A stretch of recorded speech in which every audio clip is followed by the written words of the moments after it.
It's funny. I think I take for granted my roots of radio, Yeah. with my dad being at Boss Radio, because it's just kind of, yeah, my dad was at Boss Radio in Los Angeles. Even when we were kids, we'd say my dad worked at KHJ, and it was like, oh, what's his name? And our story was, he's not on the air, but he's the one in charge of playing the records. Yeah. But even recently, like I was at the NAB show and then being out here in the East, and people really do know of Boss Radio. Yeah. And I was really surprised because I thought it was just a California or an LA thing. No, Boss Radio, at least for Yeah. those in the industry, Yeah. that was the beginning.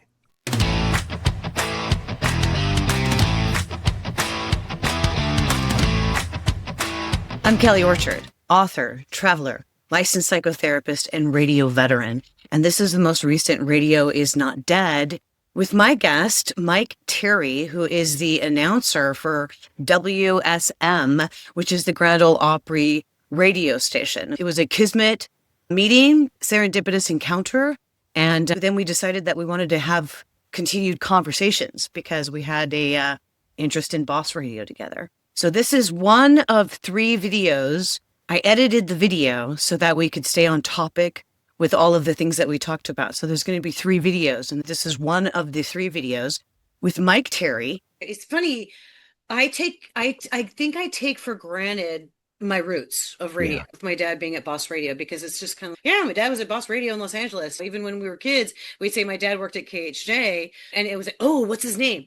And our story was, he's not on the air, but he's the one in charge of playing the records. Yeah. But even recently, like I was at the NAB show and then being out here in the East, and people really do know of Boss Radio. Yeah. And I was really surprised because I thought it was just a California or an LA thing. No, Boss Radio, at least for Yeah. those in the industry, Yeah. that was the beginning. Yeah. And the thing that has always fascinated me was the fact that and most people don't know, that the jocks couldn't touch a That's, turntable or a console. They yeah. couldn't turn their microphones on. Yeah. That was all the guy on the other side of the glass. Right. Which is why you see them pointing all the time in those photo ops. They're like cueing the engineer to flip the mic on or cue the record or whatever. Yeah. But even then, there had to be a synergy between the two, because going through Yeah. your mind, this is what I'm hearing. Oh, All yeah. right, I'm hearing this record end. The next one is going to begin at right about this point. I've got to start talking here. I want the sound effect dropped in. And you can do it. But if you've got to have somebody else doing Yeah. it the way you hear it, Yeah. that had to be incredibly difficult. Yeah. Yeah. My dad still operated that way when we had our stations too.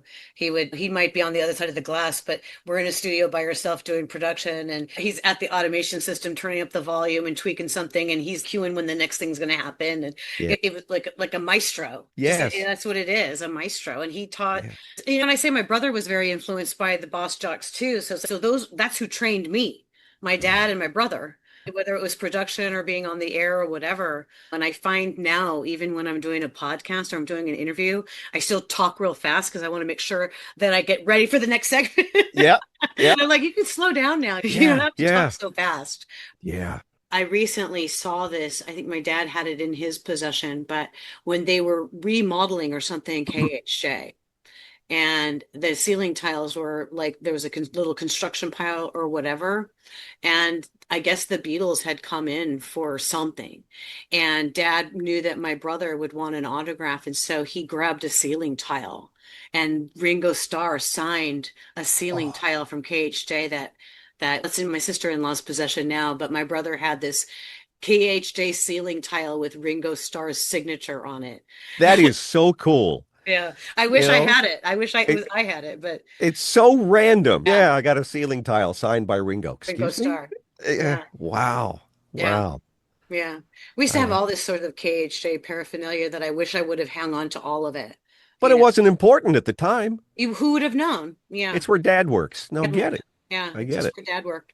Yeah. Yeah, but we had like picnics at the transmitter site and Hmm? stuff like that when he had to work. He was Yeah. vacation relief after a while, so his schedule changed often. And Yeah. so he wasn't like the 3 to 6 p.m. working with that particular jock, which I think in the early days that would have been what the Real Don Steel. He worked with all of them because he would switch his schedule around all the time. Yeah. So it was just an interesting upbringing that I've been notified lately. It's like you take it for granted, really. Yeah. You do. Yeah. You take it for granted what your background is, your roots in the Sure. industry. Yeah. So, I think we all do. yeah, Yeah. Those of us who've been in for quite some time. Yeah. Yeah. Yeah. We Oh, have a fun story that my brother, I don't remember what years it was because dad was there for so long and my brother was already born. He was older than me. And so he was in the drama class at his junior high school. And we lived in the San Fernando Valley. And so the drama class was going to get to be able to do the morning announcements that they used to do over the PA system to all the yeah. classrooms. You know what Yeah. I'm talking about? Yeah. Yeah. So my brother gave my dad the script, and dad had Robert W. Morgan record it. And then that was the playback that morning, is that the entire junior high school got Morganized Oh, with that's great. morning announcements. Yeah. That That's was like funny. one of the coolest stories that my brother was able to tell us. Yeah, we got Robert W. Morgan and during the Boss Radio heyday to do the Yeah. morning announcements for his junior high school. That's so cool. Yeah. Yeah. Yeah, no, we have memories of going to KHJ and playing in the studios and whatnot. And I would tell Dad, who was it that we ran into the hallway and stuff like that. And, Yeah. the first time he had me record a PSA, he took me down to the station and put me in the studio. And so there was one DJ, there was one radio personality that was around the corner listening because I was only like, I don't know, 14 maybe. Oh, yeah. And I asked Dad later on, who was that? And he goes, who cares who it was? Just say whoever you want it to be. Yeah. Who's going to know? He goes, I don't Did your know. dad, when you were a kid, before you got into the teenage years, did Yeah. he use, and he probably wouldn't being on the engineering side, but did you get used at all as a child talent? No, you're Is right. He was on the engineering side. We have like memories of going to the studios to play, but it must have been like take your kid to work day or on a weekend or something. Because any of my memories going there aren't a hustle and bustle. Yeah. But no, he didn't help give us any gigs to do, but we sure did got a lot of free tickets to stuff. And Dad was just an engineer. No, Yeah. we didn't. My brother, he actually wanted to go into radio, so he was very influenced by the Boss Jocks. And my dad would bring home equipment. And so my brother had his own little studio in the garage that he would Oh. hone his craft. And it wasn't broadcast, but he would do air checks and he's 14, 15 years old. And so he would go to the station and hang out with dad. So it was what, KVVQ? Was that the Yeah. station? Yeah. Did your dad, did he do the same type format, the same high energy boss jock type format at Kind of. KVVQ? We were live assist, so he had an automation system that he bought actually from K-Earth. Okay. So he bought an automation system. So we were live assist for the most part. We weren't completely live all the time, but we did Yeah. have the jingles. And he took advantage of when he would go to record interviews with Uh-huh. celebrities. He took advantage of taking a script and asking them to do a clip like Elton John and Al Stewart. It's like whenever I'm driving through Victorville, I'm listening to the newest station in the nation, KVVQ. It was pretty awesome. That's Yeah. cool. But Yeah. I think my dad's favorite hobby, whenever he was stressed out or anything like that, one of his favorite hobby was making music reels. I yeah. think it was like he led the technology of it. He led the segueing of the songs together.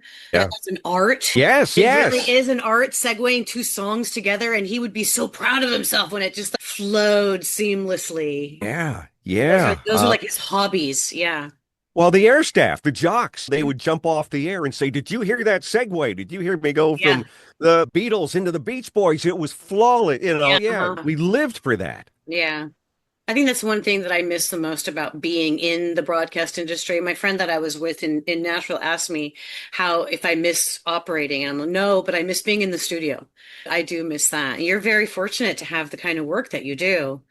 But again, that was back in the day when it was Yeah, hands-on and you were mixing elements. A lot of right. that, Yeah, technically, you just can't do with the right. computer-based stuff we're doing now. Yeah, and I remember Dad and I, after we operated our radio stations, we moved on into consulting. So, like I said, we did a lot of FCC compliance work, so a lot of inspections of stations.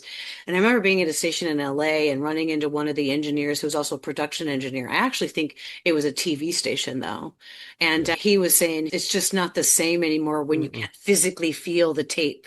You're Yeah. not touching it anymore. You're not cutting with the slicing with the razor blade. It's not the same. And I get it. Yeah. Yeah. Or back before we had multi-track in production rooms, slip Yeah. queuing, like you said, Yeah. those mixes, trying to do a concert spot or something, building a Right. music bed, and you had to rely on slip queuing or maybe putting a piece of music on a cart and dropping it in at just the right time. There was a finesse. There was a Yeah. real Taking that talent. little piece of tape, splicing it in there. Yeah. Yeah. I went on the when I was in Nashville, we did the Country Music Hall of Fame, and then we did took the bus over to Studio B.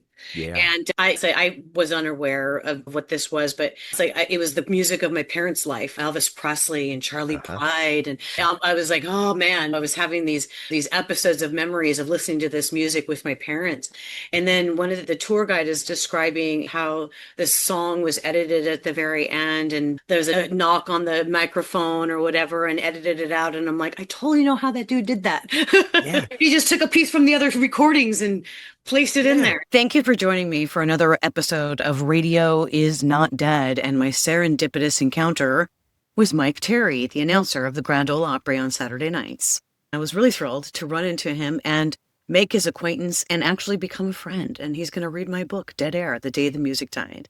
Thanks for joining me. There are more videos to come, so if you like what you see, I'd really appreciate it if you would like, subscribe, and share, and make a comment and tell me what you might want to see, because I'm hitting the road once again as we continue with Radio is Not Dead and Kelly Orchard's Kismet Adventures and Serendipitous Encounters. Thanks for joining me. See you soon.